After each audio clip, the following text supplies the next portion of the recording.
It feels good. It feels good. I was really proud of our team and coaching staff. There's no doubt about it. You know, even though we hadn't had a win, there's no doubt this team from game one to today has improved every week, and I'm really proud of that. And I'm glad we won, and I think that's good for these kids. And I got to tip my hat to Arizona, because once again, they came from way behind and came roaring back and made it a heck of a football game. And that says a lot about Mike and his program and those kids over there and that quarterback. So, can you talk about the fourth down call to go for the TD and the Allen? Yeah, I thought, you know, we might as well go for it, because if it's 6-point lead, 7 points, you get beat. And if they score a touchdown, they kick a field goal, at least you're going to overtime maybe. So 2 plays before that, it looked like on that pitch to Jenkins around going right. Was he going to throw that ball? No. No. No. Okay. So was Joe the second or third option on that play? Second. Second option. But I think, frankly, he actually went on and came back to Joe because nobody was open.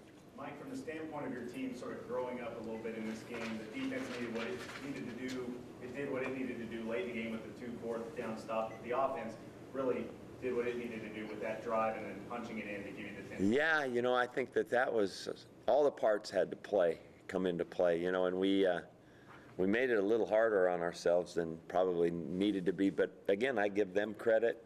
And then the other thing that really, really, well, the ramifications, possible ramifications, worried me, because we had a great touchdown throw called back on a holding, and then the next play, frankly, we had an easier play that we just missed. He was wide open, and he just overthrew him. So we had 2 touchdown possibilities, 2 really good calls, I thought, by Danny, and didn't get any points because we missed that field goal. Then I thought, whoa, that could haunt us, but we overcame it. Even when it's 30-6, I assume you're pretty nervous. I was going big time in halftime, reminding everybody about this team and what they have done virtually every game. Oregon, they did it, and USC, they did it big time. So. How about Stevenson's Oklahoma State performance? Yeah, I thought he had a great day. I was very proud of him. You know, he's a slippery runner. Ever since he was a freshman, you know, he's gone into games and done a nice job, made plays, and he did today. And he was out at the end because he was dizzy or concussion? Yeah, I concussion symptoms. Important. Sometimes the time of possession is misleading, but today it seemed like it was important because you kept the ball out of Foles' hands.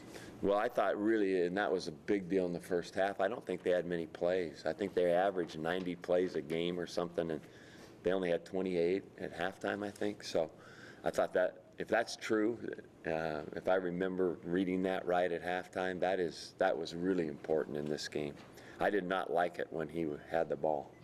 When you're looking for ways to win, how important is it to get a play like what Clayton made with the block punt and touchdown? Yeah, those are, you know, always big plays to win a game, you know, and in a tight game, it's just like their turnover touchdown, you know, that got them bang right back in it. Those plays like that come, you know, they're football plays, but they're not on the normal path. And when they come off the path like that, they throw a game, you know, a number of different ways. So that's what happened for us. That with that big momentum in the first half, it was a major deal. Mike, timing on your fake punt, you just felt that was a good place or needed it today? Or? Well, you know, it felt right, because even though that's not the ideal field position to fake a punt, because, you know, frankly, you're in a position where they're going to be more aware of it. With that type of a fake, it really didn't matter. You know, I thought it was going to be open, and so, you know, we just put it in Hecker and Mitchell's hands to get the job done. How about Sean's progression now? He made a few mistakes today, didn't play a perfect game, but persevered, led him on the drive, and then comes out with the win. Yeah, I'm excited about his play. I thought his composure was awesome. I mean, he's a very interesting guy to talk to on the sidelines, very even-keeled, and just listens and then asks some questions. And, you know, that's I think, a great quality at that position. Coach, Joe coming back, obviously back in the swing of things with the 2 touchdown catches this week. How important is it for Sean to have a veteran guy out there to look to for big plays late in a game like that? I think it's a great security blanket for him. You know, those guys like James and like Marcus, Joe, you know, those guys have been around a little bit, so I think it's a real good thing. Throughout the week, you talked about adjusting protections for your offensive line, changing up the run game. How do you think they work together with Coach Kavanaugh today? I think it was really much better. You know, we'll even do more. You know, you get a bootleg type protection, and you get a turn back type protection. Then you actually get some running plays where you're the one that is the aggressor instead of the defense.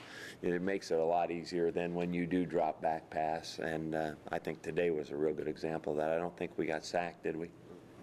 No.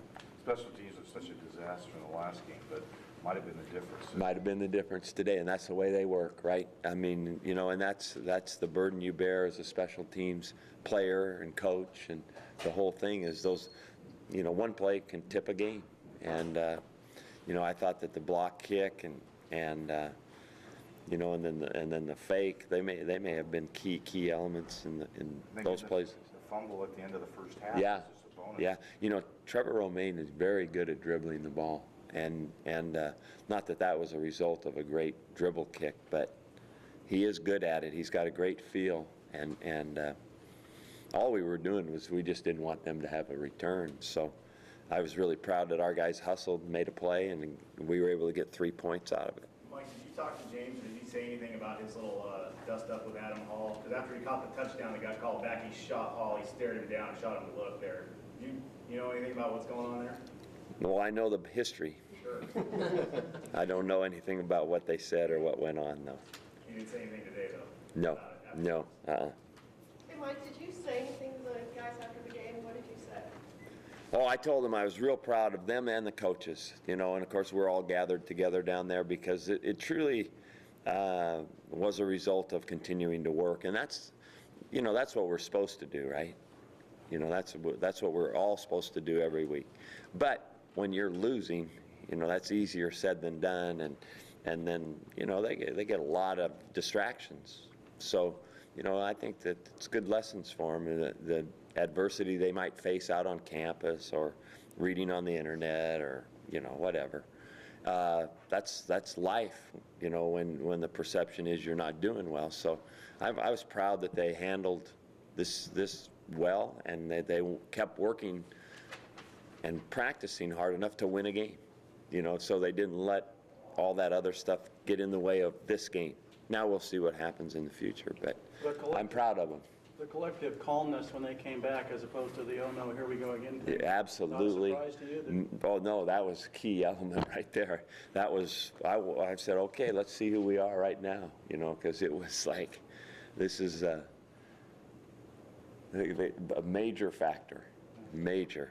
Coach, you and Coach Stoops have two very unique and very polar opposite coaching styles. Could you talk about how you perceive Coach Stoops? I really, really respect him, and I like him. I think he's a really good football coach. I think Arizona football has changed dramatically since Mike Stoops came there. And we have had tremendous football games with that team through the years. And I have the utmost respect for their program. And he is, you know, personalities, that's just all it is. He's a good football coach. Do you think his intensity and his, I guess, enthusiasm is either a positive or negative thing towards I think it's been a really positive thing. Whatever he's done in that program down there, it's been really positive. Now, they're suffering a little bit from some of our early suffering. You know, they lost two of the best defensive ends this league has seen, both together at the same year from last year. So, you know, that's not easy to recover from, but they're playing like crazy, and he has one of the great quarterbacks and receiving cores in the country. They're gonna make some noise still here. Like, feel like you got a case for Mitchell to be a Pac-10 player of the week? It sure seems like it, doesn't it? I thought that Lance Mitchell has great ball skills, and that's one of the real strong abilities that he has playing his positions. He's also a tough guy, and he's playing with a lot of pain, you know, basically, all year long, and he will the rest of the year too. So that's just the nature of that abdomen thing that he has. about your defensive ends. I mean, those young guys, Crichton and Fernando and Wynn. Yeah. Have they surprised you at all? And they're Well, you know, Angie, it's surprising really that you're playing that many new people. You know, it's just, it's the nature of what's happened, you know, over the course of time, I think. But I think that now I'm not really surprised after seeing them play early. I guess I would answer that like, you know, we've seen now their abilities. Now we just expect them to keep growing. Mike, going with Jovan over Ward, was that basically because Ward put the ball in the early?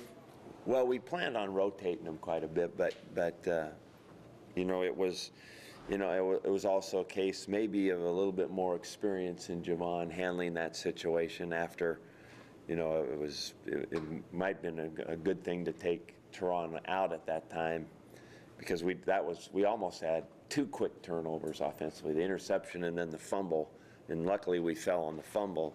So we thought we'd settle things down, play the veteran player a little bit more, and since they were doing well, we left them in.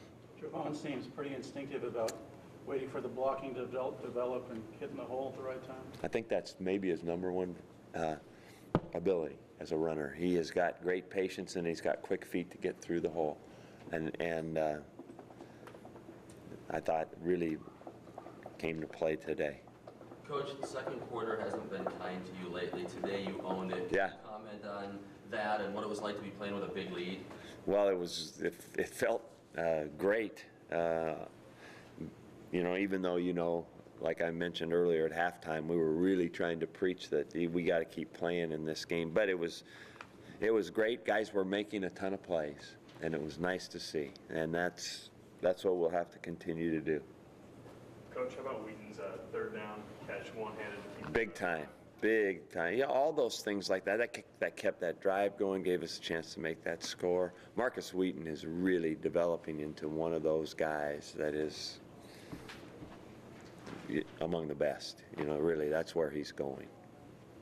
Back on the Jovan, do you feel like now that you got the lion's share of the carries, say that I know you've said that you like all your running backs and like the committee, but Let's wait till Tuesday to talk about that.